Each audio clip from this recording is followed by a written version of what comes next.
it did seem to me that Outport, Newfoundland, the people in Outport, Newfoundland lived somewhere between a really stark, really dangerous physical landscape, and on the other side of that, this netherworld that they had created themselves, and populated it with fairies and folklore and witches and charms and superstitions.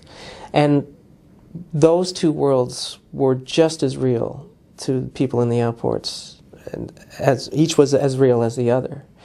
So particularly in the first half of the novel, I was attempting to recreate that sort of timeless fable world that was Outport, Newfoundland. So I was really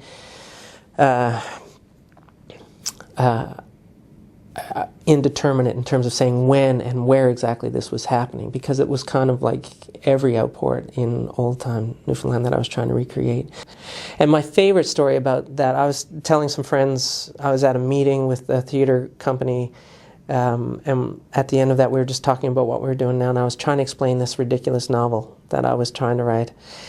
And one guy there said, "Oh, folklore." He said, "Well, folk cures, whatever." He said, "My sister," and this is a guy about my age, he said, "My sister, as a young girl, was afflicted with warts, and she was covered head to toe, and his parents took her to doctors, and there was nothing they could do.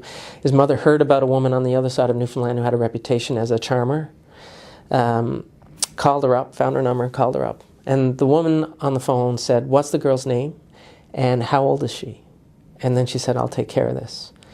And his mother tried to offer some money, saying, 'We can send you some money.' She said, 'No, don't worry about it. I'll take care of this.'